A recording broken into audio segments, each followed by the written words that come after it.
Muy buenas tardes, como siempre es un gusto tenerlos en este día frío, porque está un poco frío. Buenas tardes, Víctor. Muy buenas tardes, don Héctor, ¿cómo estás? Pues bien, con mucho frío. ¿Cómo están nuestros amigos? Con mucho frío también. Es un día frío hoy, es un día muy frío. Muy frío. Estaremos ahorita unos 9 grados. Más o menos, es que lo que está pasando es que el aire viene un poco frío y eso es lo que enfría, ¿verdad? Como están nevadas algunas partes ya allá en Estados Unidos llegan. Pero mira, amanecimos a -4. A -4, ¿verdad? Estaba haciendo un frío de la rechistosa. Sí, estaba muy helado. Acuérdate que cuando fue la contingencia amanecimos a -7. -18. -18. Híjole, cuando bajó la temperatura, sí, hace 2 años, en enero. Así es. Amanecimos a -18 grados centígrados. Qué locura, ¿no? ¿Imaginas cómo nos fue esa vez? Yo me acuerdo que me asomaba en la ventana y no veía nada más que puro hielo. No, y las casas tronaban, ¿no? Sí, tronaban las tuberías. Y eso fue ya en el mes de febrero, ¿no? ¿Fue en enero o en febrero? Creo que fue ya para principios de febrero. Es que el Alzheimer ya no te deja. Te digo que ya dejes de hacer esas cosas, don Héctor. No entiendes, Chihuahua. Pues sí, vamos a tener, no haber más necesidad que de hacerlo, Víctor. Pues sí, no hay remedio. Oye, pero tenemos notas interesantes. Sí, fíjate que el Senado ya aprobó la reforma financiera y como siempre protegiendo a la ciudadanía. Pues es que los senadores tienen una visión social muy amplia. Sí, y bueno, ¿verdad? pues su preocupación son precisamente quienes los llevaron al poder, que somos los ciudadanos. Sí, cómo no. Están protegiendo a la banca, que no vaya a pasar lo que pasó la otra vez y tengan que hacer otro Fobaproa, ¿no? Híjole, man. Imagínate, nada más ya se tomaron medidas, la reforma en la que se crea un catálogo de medidas judiciales para evitar la morosidad o elevación de pago del crédito recibido de parte de la banca. Oye, ¿quién controla a los banqueros? Además, eso es lo para allá iba, ¿verdad? ¿Ellos quién nos va a controlar? Porque la Conducef, bueno, pues dicen, y hay otra nueva también, pero la Conducef de alguna manera pues está manejada por los mismos. Sí, pero ese es el detalle, ¿no? ¿Quién controla? Estos señores tienen un paraíso financiero en México. Definitivamente. La verdad es que ganan dinero a carretadas. Oye, hay bancos como el Banco Nacional, como Banamex, como el HSBC, como el Bancomer, que te cargan de todo, ¿no? De repente aparece en tu cuenta, al parecer no es mucho, 34 pesos por manejo de cheques, entonces, aunque no giren ningún cheque. Y 34, imagínate los millones de usuarios que tienen de cuentas corrientes. Carretonadas de dinero es lo que se lleva. Se están financiando la liga de fútbol en México, la liga se llama BBVA Bancomer. Fíjate nada más. Entonces proteger a todos y son capitales, además capitales extranjeros, ¿verdad? Así es. Porque los bancos mexicanos son muy pocos y esos no como Banregio, que no te cobran ni un 5 de comisiones ni nada. Pues es uno de los pocos, ¿no? De los pocos, sí. Banorte, Banjército. Banjército, el del Bajío. El Banco del Bajío. Del Bajío, entonces son algunos que, pues de alguna manera... Oye, pero bueno, no sé, se crean las figuras jurídicas de erradicación de personas y retención de bienes. O sea, ya se crea la figura para que automáticamente no haya ningún juicio, ¿verdad? Automáticamente te van a retener lo que tú que tengas de bienes. ¿Para qué? Para que la banca no vaya a salir lastimada. No, y la otra que comentaste ahorita, erradicación de bienes, ¿y cuál era la otra? Y retención y erradicación de personas. Esa me parece que lo que representa es que exista la seguridad jurídica para la banca, de que los usuarios de un crédito no se le vayan a escapar. Y esto quiere decir que pueden, en caso de ausentarse del país o cualquier cosa, tienen que dejar una persona que sea de su total confianza con un poder amplio para representarlos en caso de un pleito. Y de otra forma, pues entran a un delito de tipo penal. Así es. Entonces se están combinando aquí en los juicios mercantiles con el asunto penal, están criminalizando el no pagar una deuda a la Imagínate banca. que alguien pida un préstamo para iniciar una empresa, como se ha hecho anteriormente, y por alguna causa le va mal. Por alguna causa, ineficiencia o tarugada, lo que sea. O robadera de funcionarios y de gobernantes, sí. Que pase lo que pasó en el 95, por ejemplo. ¿No? Bueno, no, pero a un empresario le fue mal, no le funcionó su empresa como él pensaba. Así es. Y ya va a ser sujeto, como bien dices, para ir a la cárcel. Para ir a la cárcel por una causa de estas. No, es que yo no sé qué piensan los senadores de veras, pero no están del lado de la gente, están del lado del dinero, del lado de las instituciones financieras. Pues imagínate nada más, yo no he visto en la reforma, ni en la hacendaria, ni en la reforma financiera, el beneficio para la ciudadanía que fue la que los llevó a los puestos que ocupan actualmente. No, es que no existe ningún beneficio. La verdad es que no existe ningún beneficio. Lo que piensan, lo que hacen es en torno a su proyecto político, a su proyecto personal, a su proyecto financiero, pero no les importa a la gente, no les importa el pueblo. La verdad es que nos desprecian como tales. Lo único que quieren son sus prebendas, sus aguinaldos, sus viajes, sus vehículos, sus dietas. Eso lo cuidan y lo protegen más que cualquier otra cosa. Qué bárbaros. Y fíjate, en defensa de los clientes, el Senado pone candados a los abusos contra el cliente y fortalece a la Conducef en la reforma financiera. Pero es lo que dice, pone candados. ¿Cuáles son estos candados? No nos los manifiestan aquí en este escrito que nos envían. Además, reiteran, ¿verdad? Candados contra prácticas abusivas hacia el cliente, con reglas claras para evitar cláusulas engañosas o el pago de crecientes intereses. Bueno, eso ya estaba, de alguna manera, el anatocismo ya estaba penado, ¿no? Ya hace mucho tiempo que hace mucho tiempo. Fíjate que el anatocismo era una situación que le daba certeza jurídica a los deudores de la banca, porque era un delito, estaba prohibido el anatocismo. Y luego de repente, cuando empiezan a actuar los organismos de defensa de los deudores, resulta que una persona, un juez, un magistrado, que era el licenciado Agustín Cerón Flores. Sí, lo recuerdo, de triste memoria. Junto con su hijo, Agustín Cerón Guedea, sí. Que fue quien llevó una resolución para que la resolviera su papá, en el sentido de que el anatocismo no era un delito. Claro, que era una práctica normal. Que era una práctica normal, y su papá la resuelve, y entonces deja de ser una herramienta de auxilio para los deudores porque se legaliza el anatocismo. Así es. Y ahorita ya está legalizado. El anatocismo no es otra cosa más que la capitalización de intereses sobre intereses. Así es. Que antes era un delito o era una falla que echaba para abajo los juicios. Así y que a raíz de esta resolución que toma el licenciado Agustín Flores, se convierte en algo legal, y entonces ya la banca pues deja de tener la problemática de que lo condenen porque está capitalizando intereses, y el deudor se queda desprotegido en esa materia, ¿no? Bueno, en este caso lo que dice es que de alguna manera se van a evitar cláusulas engañosas o el pago de crecientes intereses, y como bien dice, pues eso ya estaba de alguna manera castigado, pero con esto que mencionas de triste memoria, Agustín Cerón, bueno, pues se echó para abajo de alguna forma, ¿no? Así es, cayó, y ahora pues ya los bancos lo pueden hacer libremente, sin mayor problema, ya hay jurisprudencia en ese sentido. Así es, y mira lo que acabas de mencionar, Víctor, advierte que quien quebrante la providencia de erradicación de persona será castigado con la pena que señala el Código Penal respectivo al delito de desobediencia a un mandato legítimo de la autoridad pública, sin perjuicio de ser compelido por los medios de apremio que corresponden a volver al lugar del juicio. Mira nomás. Sujetos obligados, pues. Sí, ya definitivamente. A responder. Y si no, se convierte en un delito penal y va a haber cárcel.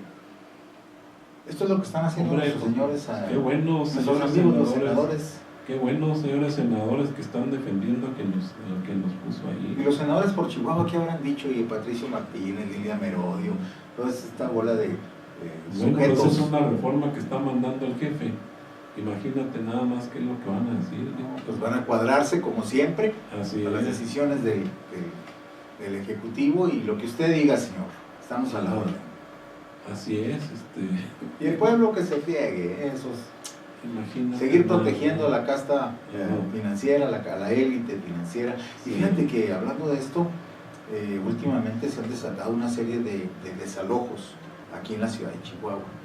Y desgraciadamente la policía municipal ha estado actuando con una cantidad muy grande de gente. El otro día en un desalojo fueron 60 y tantos policías para apoyar al actuario y al abogado. Con tanta delincuencia que tenemos, con tantos robos, hormigas que vemos en súperes, en tiendas de conveniencia, que asaltan a las gentes que van por las nóminas saliendo de los bancos.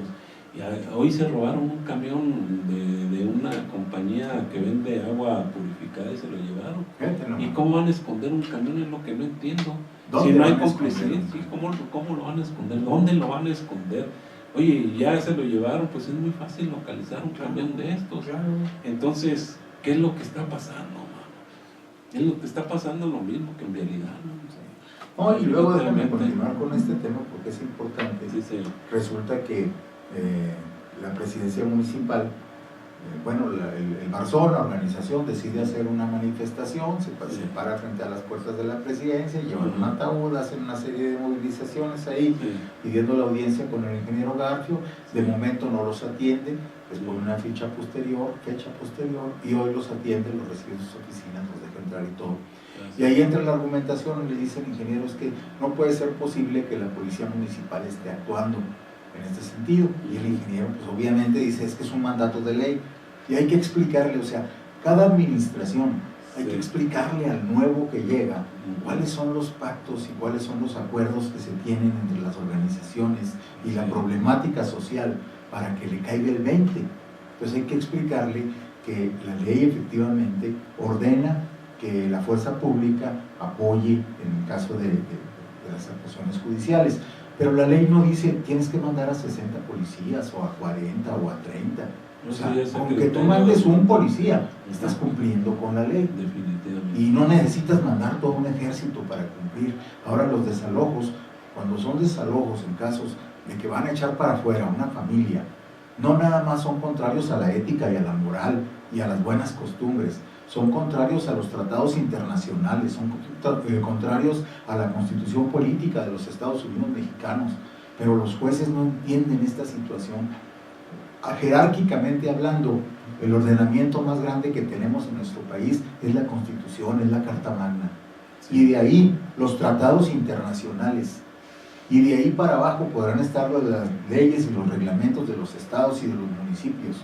Pero siempre un tratado internacional estará por encima de un código de procedimientos civiles para el estado de Chihuahua, o un código civil para el estado de Chihuahua. Si hay un acuerdo de una asamblea en donde haya un tratado internacional, es superior jerárquicamente su mandato. Claro, lo único que lo domina es la Constitución.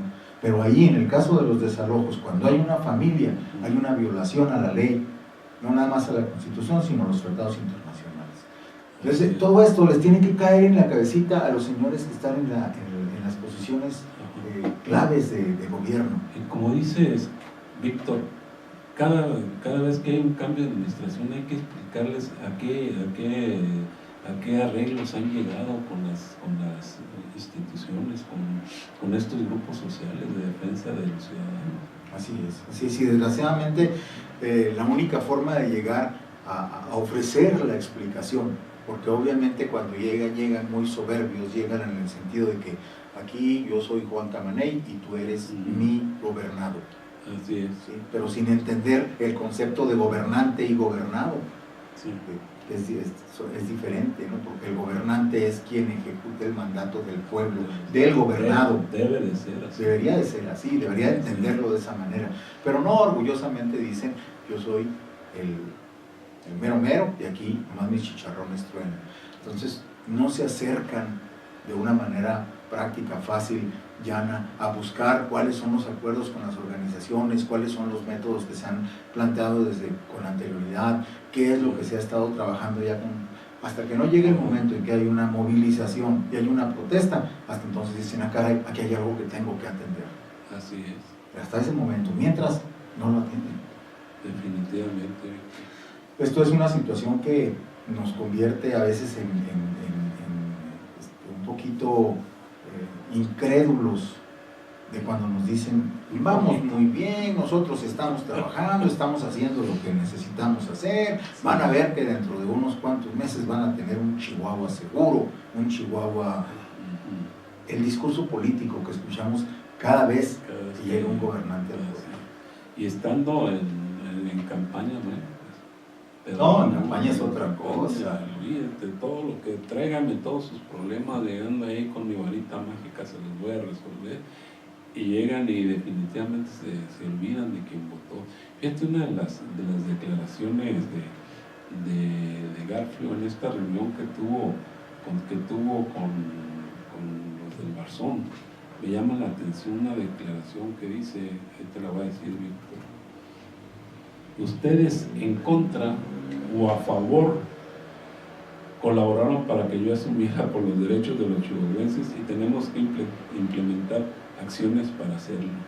¿Cómo en contra o a favor? Pues, es una declaración del ingeniero. Ustedes en contra o a favor colaboraron para que yo asumiera por los derechos de los chihuahuenses y tenemos que implementar acciones para hacerlo. No entiendo cómo en contra o a favor, o sea, supongo que a favor es a la gente que le dio su voto, ¿no? Claro. En contra, pues a la gente que no le dio su voto. Pero entonces esa gente que no le dio su voto, ¿cómo colaboró? Así es. Porque participó en una contienda electoral donde perdió. Pues no me queda muy claro. Ni a mí tampoco, por eso es que quise mencionarlo. También se habló de los ambulantes, ¿verdad? Y como todos los años se dice que van a arreglar el mercado del centro para que puedan alojar allá a los vendedores ambulantes, ¿verdad? Pero esto lo vienen diciendo casi todas las administraciones. Y el ambulantaje es un problema que nunca lo van a terminar, hombre. Lo pueden controlar si actúan inteligentemente para hacerlo, sí. Pero terminarlo nunca lo van a terminar. Yo creo que además en el centro histórico de la ciudad de Chihuahua sí nos hace falta vendedores ambulantes, porque estamos acostumbrados a ir allá a comernos un elote, a comernos una paleta, a comprarle un globo a los niños. ¿Cómo es posible que todo el corredor de la Libertad, el que ahora es el corredor peatonal de la Victoria, tenga una área reservada para vehículos que llegan ahí en clase de élite al casino de Chihuahua, o el área peatonal que está frente al Palacio de Gobierno, entre el Palacio, lo que era el Palacio Federal, que ahora es la Casa Chihuahua, y el Palacio de Gobierno, sea un área de estacionamiento para los guaruras del señor gobernador? Y los chihuahuenses, ¿qué? ¿No podemos tener la opción de tener un vendedor ambulante ahí a quien comprarle una paleta? Cuando menos ya cuando lo retiraron, bueno, pues meterlos a la orden, hacerle unos locales y que estén ordenarlos, y meterlos en cintura, que paguen sus impuestos y hacerles unos locales que dignos, ¿verdad? Totalmente de acuerdo, pero ¿cómo es posible que inclusive para ir al baño tengas que pagar 4 pesos a unos baños mugrientos que están ahí en la tercera y la quinta? Hoy precisamente pasé por ahí. Y realmente es deprimente el olor. Es deprimente el olor.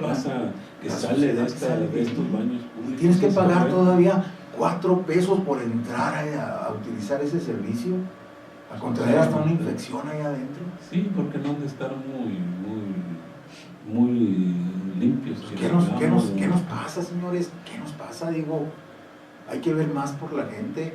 Lo vemos también en el sistema de transporte urbano. Mira, por fin hoy conseguí una tarjeta del Videobús. Bueno. Me costó 100 pesos, sí. Porque resulta que la maquinita no da cambio. Así como estaba la luz del sol pegando en la maquinita, pues yo no me percaté de que hay un letrero chiquito que dice: esta máquina no da cambio, utilice el importe exacto. Entonces yo metí mi billete de 100 pesos y estaba esperando que me diera mi cambio, como cualquier mugrero de máquina, porque no son más que mugreros de máquinas que hacen lo que uno les diga que hacen. Y ahí estoy esperando que me diera mi cambio, nunca me dio mi cambio, me abonó los 80 pesos al transporte pues y los 20 de la tarjeta. Ya no voy a batallar para subirme a ese mugrero y transportarme de pie todo el camino. Pero bueno, lo que te quiero decir es que se acerca el guardia y me dice: oiga, espérese, pues no rezongue, hay que ver las cosas por el lado positivo. Sí, señor, tiene usted razón, déjeme ver, ¿cuál es el lado positivo del Vivebus? Y empecé a buscarle el lado positivo y el único que le encontré es que está muy bonito. Sí, es un transporte muy bonito, las unidades están muy bonitas, siempre van llenas de gente, no se puede utilizar el internet por lo mismo, hay una problemática fuerte para abordarlo, hay áreas en donde no hay, para los discapacitados suban y bajan, es una fracción del transporte público que luego hay que transbordar a rutas alternas, es más caro que el transporte anterior. Le comentaba yo anteriormente, para ir de mi casa a mi trabajo, abordaba un solo camión y pagaba 6 pesos. Ahora tengo que abordar 2 camiones y pago 8 pesos y caminar un buen tramo de cuadras porque no me deja donde me dejaba antes. Entonces le digo, perdóneme, pero no veo el aspecto positivo. Para los chihuahuenses, para los ciudadanos, para quienes usamos el transporte urbano, no lo veo. A lo mejor en el lado financiero, para quienes lo construyeron, para quienes lo mantienen, para quienes viven de eso, a lo mejor sí les es redituable, pero para la gente, ¿no? Y creo que es lo que hay que cambiar esa visión, hay que ver por la gente, no por los intereses nuestros y de quienes tenemos o tienen intereses financieros metidos ahí. Pues esa es una buena idea, nomás que cuándo se podrá llevar a cabo. Si los que están arriba nomás están viendo por sus propios intereses, ¿verdad? No nos han dicho todavía hasta la fecha quiénes son los socios principales, mayoritarios de la coordinadora del transporte colectivo. No, ni lo sabemos, y yo creo, don Héctor, que ni lo vamos a saber, porque según esto, voces corren, dicen por ahí, Radio Pasillo menciona que hay gente involucrada ahí, que no nada más es un asunto local de aquí de Chihuahua, sino que es un asunto nacional. Aquí hay gente metida en el ámbito nacional que tiene intereses en diversas ciudades, no nada más aquí en Chihuahua, sino en Guadalajara, en Durango, en Coahuila, en Nuevo León, en diversas ciudades del país, y deja que arranque el sistema de transporte urbano en Juárez. Deja que arranque, vas a ver cómo se van a poner las cosas allá. La gente de Juárez está inconforme ya con este sistema y se prevé que sea un asunto más fuerte de lo que fue aquí en Chihuahua. Y en estos estados que acabas de mencionar, Víctor, allá sí estará funcionando bien este transporte. Hay algunos en donde sí funciona. De hecho, el proyecto de transporte urbano del Vivebus es un buen proyecto. Está funcionando de alguna manera, pero no está orientado hacia las necesidades de la gente, está orientado hacia las necesidades del bolsillo de quienes lo ponen en práctica y de quienes lo enseñan. Ese es el problema. O sea, ¿de qué nos sirve tener un transporte bonito si no es eficiente? Y digo, no es eficiente porque llega uno tarde a su lugar de destino, porque paga más de lo que pagaba anteriormente, porque es más tardado en el transporte, porque es más incómodo, porque va uno viajando de pie, que no hay lugar, es muy difícil. Nos habían dicho que había capacidad para 90 personas en el camión, en cada transporte, pero no nos dijeron que nada más 28 sentados y los demás iban a tener que ir de pie y apretados. Eso no nos lo dijeron. Entonces, ¿cuál es el beneficio? ¿Cuál es el lado positivo del Vivebus? Está muy bonito. Pasa uno y otro y todos van llenos. Todos van llenos. Y todos, ¿te has fijado que todos van a exceso de velocidad? Como tienen su carril libre, se van a exceso de velocidad. Cierto, pero ¿sabes qué también hay, don Héctor? Y eso sí hay que reconocerlo. El pulpo camionero tenía metidas las manos en el transporte urbano de una forma brutal. Y tan las tenía metidas que entre la corrupción que existe con los concesionarios, o lo que eran los concesionarios, los choferes, y el Departamento de Transporte del Gobierno del Estado, porque estaban coludidos todos en este pulpo camionero. Aportaron la idea de que solo el 14% de la población usaba el transporte urbano, y resulta que a la hora de la hora, pues esta cifra casi se duplicó. No, pues es que no era una cifra real. No era una cifra real, era una cifra como el 14% no es una cifra real. Claro, ¿qué quiere decir? Que había una fuga espantosa de dinero ahí, Más bien. Obviamente. Y había de todo tipo, se beneficiaban los choferes, se beneficiaba también los concesionarios, porque pues no sé qué tanto reportarían al fisco y pues sí había una fuga de dinero interesante, ¿no? Sí, claro que sí, había una fuga grande. Entonces, eso de alguna manera se logró controlar. Eso es bueno, eso es sano. Sí. Pero, bueno, pues todo el daño que viene a traer el sistema de transporte colectivo a la ciudadanía, a la gente, Sí. a quien más lo necesita, es mucho. Es mucho. ¿Cuántas quejas no hemos recibido de gente que dice, Todos los oye, yo días. perdí mi trabajo porque siempre Sí, llego tarde, todos los días. todavía no Todos los logro días hay acostumbrarme? Nos Así dicen, es. fíjate, yo recuerdo muy bien una entrevista que le hicimos a Marco Quesada cuando se iba a arrancar el sistema de transporte colectivo y nos decía, el sistema está orientado a cubrir las necesidades de la gente, a hacer un transporte digno para la gente.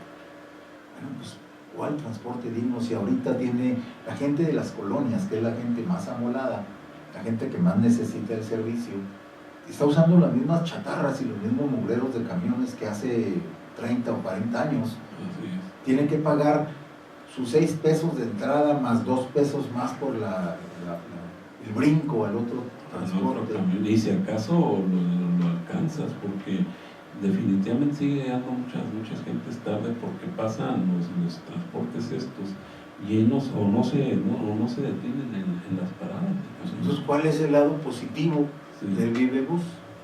Yo no se lo veo, a excepción de que está muy bonito, yo no le veo otro lado positivo, al contrario, tengo muchas críticas y señaladas con punto y coma, claro, y descritas perfectamente. Y sobre todo que tú ya lo usaste, porque hay gente que se queja del Vivebus pero jamás se ha parado por allí. Sí, no, yo ya lo he utilizado últimamente, pues hace unos días se me descompuso mi carro, ando a pie, sí, pero estoy usando el transporte urbano y la verdad deja mucho que desear. Deja mucho que desear. Estamos ya cuánto tiempo, fíjate, el 25 de agosto arrancó, septiembre, octubre, noviembre, estamos a 3 meses de que ya arrancó este sistema, sí, y siguen las mismas fallas o peores. Así es. ¿Cuál es el lado positivo del transporte? Bueno, dice que el tiempo se nos está terminando. Más al principio del programa estábamos hablando de la licenciada Ana Karina, y el INMUJERES ofreció consejos prácticos para detectar violencia en el noviazgo. Fíjate que dice, si tu novio o novia revisa tus llamadas en el celular, si no te permite cortarte el pelo, bueno, ahí platicaremos o no, si no te permite usar la ropa que a ti te gusta, bueno, pues hay violencia. Esa es violencia, es sí. Violencia, esa es violencia, ¿cómo no? Es una forma de violencia, y la violencia no nada más se ejerce de la mujer hacia el hombre. Muchas veces, y yo creo que es muy intensa la violencia de la mujer hacia el hombre, no nada más del hombre hacia la mujer. Va a ser que ya llegaban nuestros invitados, Víctor, regresamos en un momento, no se vaya, hay una interesante charla con el diputado Loera Chaparro. Loera Chaparro, y regresamos, no se nos vaya, por favor.